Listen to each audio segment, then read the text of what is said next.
In America, what happened is we place so much value and emphasis on individuality that when something happens that requires us to say we have to make a sacrifice for the greater good, we can't do it. Part of the reason why there was a disconnect between Carol and everybody else at that table, I think, is very similar. There was some podcast where they had this woman on. She was saying, like, in Chinese culture, the idea of individual sacrifice for the greater whole is ingrained. When something like COVID happens, they have no problem, right? There's no anti-vax, anti-mask movement happening over there because culturally, that's just not the way that they think. This is the thing. It's like everything comes at a cost. And if the greater loss to you is the idea of individuality, then that's the greater loss. The deep irony of the show is that Carol would be happy if she was part of the hive. Where the show is going, I think, is to say, even then, there is an emptiness to the experience. Even if everybody feels fine, it's empty. It lacks meaning. The cost, though, for all of this meaning and like the color of like the human experience, the cost is then all the other things that come with it. Crazy Stupid Podcast. Thank you so much for tuning in. If this is your first time watching, we'd love it if you could hit the like button, the subscribe button, and the bell so that you are aware of when we post things. Hello, everybody. Welcome back to another episode of Crazy Stupid Podcast. My name is Esther. And I'm Adrian. And we're here today to talk about the new Apple TV Plus show, Pluribus, episodes 1 and 2. Really, really, really good premiere for any TV show, like ever. I think we were both locked in like immediately. You know, it low-key reminded me of, because that first episode was so creepy. You made me watch this when we were in college. It Follows. That one horror movie where like they interact with that person and then the next person contracts it. Maybe you mean the sexually transmitted haunting? Classic, phenomenal. I think it's one of the best we have in recent years. But it did. I think what Pluribus does so good is how often they subvert your expectations in these first 2 episodes. Yeah, that I think is why so many people responded so well, because initially, when we have something like this, you're thinking you're going to get just like your very run-of-the-mill post-apocalyptic TV show. Alien invasion, yes. boom, boom, boom, bam, We've bam, got bam. It. I mean, I'm going to watch it every Dead, time. But Last of Us. But what this is doing... The apocalypse ain't very apocalyptic. Yeah. There is no fear of immediate safety, right? And so you have these characters in which Carol is trying to convince them that, hey, this is a really bad thing, but because there is no immediate danger and because they're seeing parts that they might benefit from, nothing's really clicking. The first episodes are very, very good, and they work together very well in tandem because the tone of the first episode is completely different from the tone of the second episode. And so even after she gets you get the reveal at the end of actually what is happening, I still expected the trajectory of the second episode to be completely different. But it does make sense. The first episode, you're experiencing it from the perspective of Carol. And so for her, it's just this horrific, seemingly world-ending event, and she's isolated and has no idea what's going on. And so you're feeling all those emotions with her, right? Yeah. And along the way, you're like kind of trying to keep up, figure out like, okay, what exactly is going on? Where is this going? And it does feel like the jumpstart for your classic apocalyptic story. Yeah. Okay. You cut to the next episode, vibes completely different. Vibes completely different. All of a sudden, it's kind of like chill. It's like as you start to realize how this functions and what the rules are, like you're saying, it's like, oh yeah, there actually is no immediate danger. There is every single, whereas in the first episode, all these other people felt like a threat. In the second episode, you realize, oh, they genuinely will not hurt her. Not only will they not, they can't. Yes, by law, by like their biological their makeup mandates. Yes. Like they can't, they're incapable of harm. Yeah. So that changes everything. So now you don't feel fear anymore. And so even as a viewer, me personally, when she asked that question in that room, when she talks to all the 5 other people who are immune, and she's like, I wrote down, she says, ask yourself what's been lost.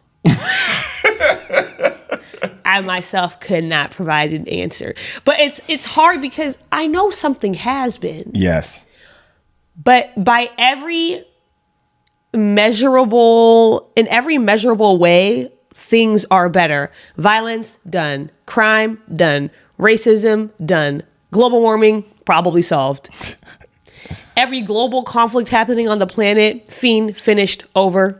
Remember the nukes, the French guy's joking around like, oh, this is football. But he's like, well, we don't even need it anymore. I'm pretty sure this doesn't even work. So that means it's not no war. Yeah, no war. Even if it works, nobody would do it. Yeah. And so it's kind of like in that second episode, that's when it really clicked for me just how different this story is, because I feel very similarly to Carol in that something about this does feel wrong. Yeah. Yet I cannot articulate what it is. I think this is a genius in Vince's writing. I don't think I was able to articulate and pinpoint where my frustrations were, like something's wrong, until towards the end of the second episode, when one of the quote unquote survivors wants to take Zosha for his own pleasure. And she's like, well, it's not up to us. We cannot decide if this is something that we want or not. Carol asked her, like, is this your perfect world where like you can't make a decision for yourself in terms of if this is something that you want or not?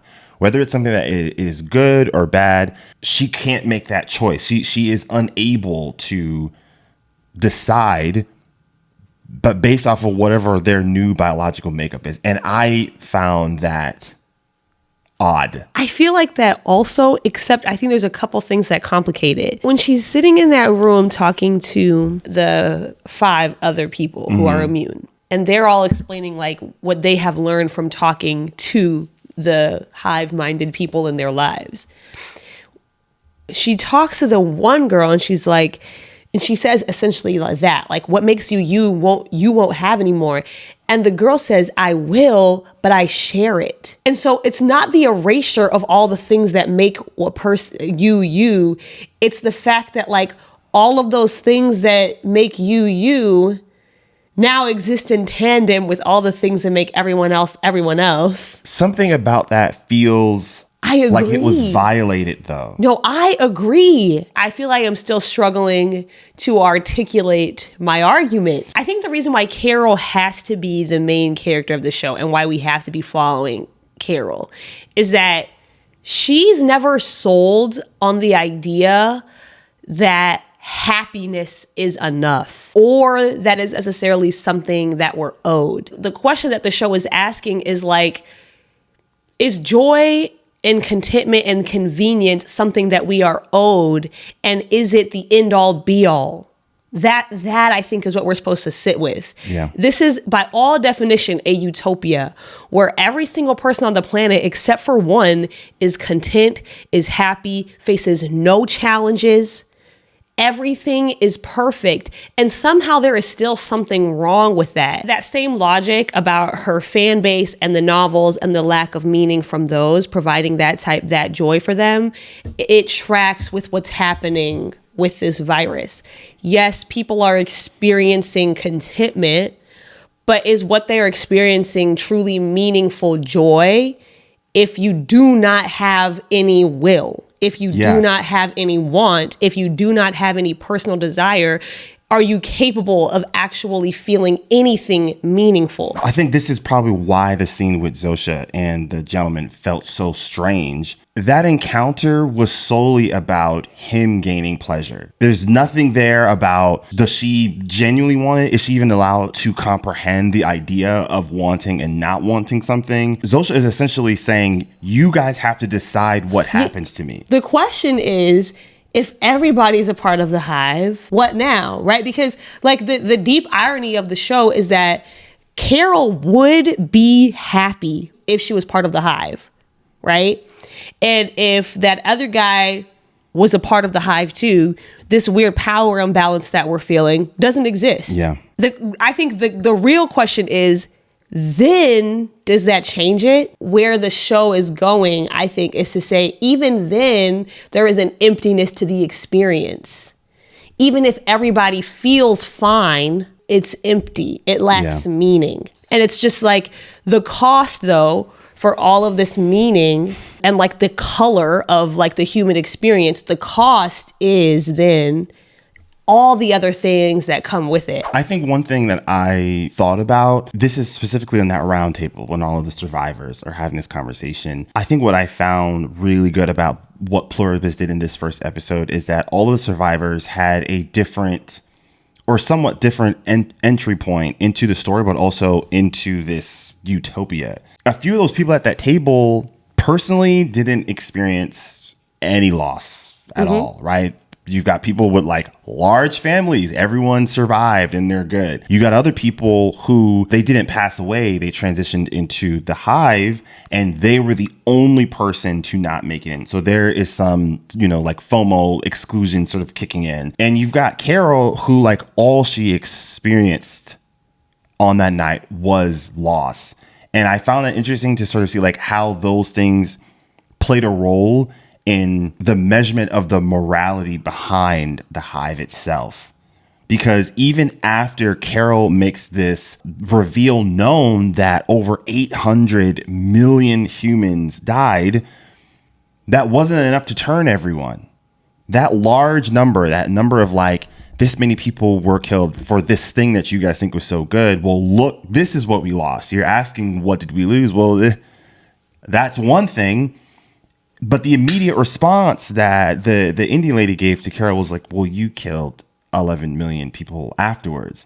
It's like the convictions that Carol needed to see why this was bad, it just didn't land for some of those other people because of their entry that created the worldview on, is this a good or a bad thing?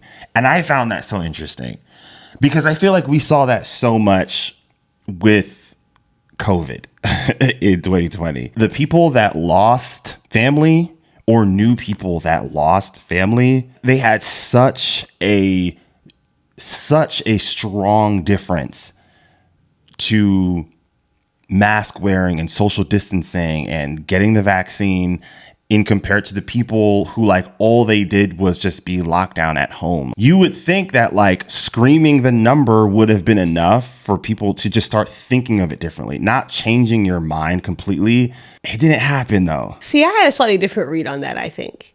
I think part of what's happening with Carol and part of what's happening with us as viewers is like Americans. Well, I think it's a Western culture thing. You brought up COVID. I remember during COVID, not that COVID's over, but during the time when we all collectively chose to care about it. During that time, I can't remember what podcast it was. I remember you saying. But there was some podcast where they had this woman on. I can't remember what her name is. They call her the Chinese Oprah. Oh. that's literally like she's like an extremely influential woman in China. But they had her on this podcast and she was talking about essentially the cost of American individualism in a moment like COVID, right? Like she was saying like Americans look down on China a lot of times for its what is perceived from the outside as like this one-mindedness, right? The fact that like there's, that they have a government that is, from our view, controlling, authoritarian, et cetera, et cetera. And so that there is less diversity of thought allowed, right? And what she was saying was that in a moment like COVID, the benefit of that is that because in Chinese culture, the idea of individual sacrifice for the greater whole is ingrained, when something like COVID happens, they have no problem. Yeah. Mask up, vaccine, boom, we're good. Right? There's no anti-vax, anti-mask movement happening over there because culturally, that's just not the way that they think. And in America, what happened is because we have we place so much value and emphasis on individuality that when something happens that requires us to say we have to make a sacrifice for the greater good, we can't do it. We can't get enough people to do it to be effective. And I feel like part of the reason why there was a disconnect between Carol and everybody else at that table, I think is very similar. I think I agree some of it is about the loss that she had. And I do wonder, had Helen survived, if Helen survived and became part of the Hive, I do wonder how Carol would be moving. But I also think part of it is if you have a mindset that thinks of yourself as an extension of something greater, something like this you might look at differently, especially if the payoff is what is this, right? If the payoff is lives are saved, violence is gone, global warming is solved, if this is the payoff, then you might have a different approach to this. And you might even look at the deaths of those people who we know joined the Hive before they pass. You might even look at that differently. You might even think about it as it's part of a process of giving for something bigger than yourself. I guess what I'm stuck with, is there a more ethical way to get what the Hive is creating and promoting? No, because if you give people the choice, they say no. Yeah. You see, and that's what happened with COVID. America gave people the choice and people said no, and it never went away. I think this is the thing. It's like everything comes at a cost. And so whatever you choose, I don't think it's meant to be like an easy one is right, one is wrong. No. Yeah. Whatever you choose, whatever side you land on, however you approach it, it costs something. Yeah. And I think it comes down to what is the greater loss to you? And if the greater loss to you is the idea of individuality, then that's the greater loss. Well, even on some level, you can see that Carol starts to understand the value of it, even within this utopia world. Like she has started to realize, I cannot express free anger at these people because I know the costs that it will have on people, right? After that first reaction, you can see the guilt. And the second time, she catches herself when she thinks it's about to happen because she knows this is something that I cannot do anymore. I just think that's probably that's the limit to where, I don't know. I think that where she goes, I think will be unexpected also. Yeah, I'd agree. But yeah, I'm excited. I'm excited to go on this journey with Carol. The reviews are saying it's a slow burn. What do we expect? Duh. Yeah, this is Vince, but it's only 10 episodes. I don't know what the slow would look like. Because with AMC, you could get anywhere between 13 to 17 episodes. I don't think it picks up pace. I personally, I could be wrong. I don't feel like this is a story that is leading towards some culminating event. I think every episode is just going to poke and prod and ask and prod. No, I don't know. That's not Vince.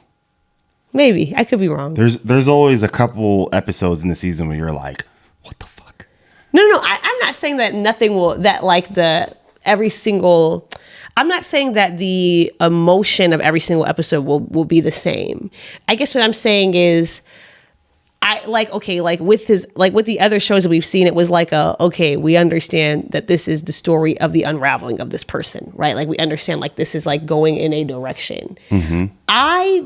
I do not think that the world in which this show takes place is going to change. No, but Carol will. I think that's Well, that's what they always do. The tense things is to see cause and effect due to a character's transformation. I think we'll definitely get that with Carol. No, yes. Okay, yeah, that I agree with. I don't know, man. I'm excited. Whatever we do, I'm ready. Yeah. So those are our thoughts. We'd love to hear what you guys think about these first few episodes. If you watched it, let us know in the comment sections below. And with that, we will see you all next time. Take care, everyone. Peace.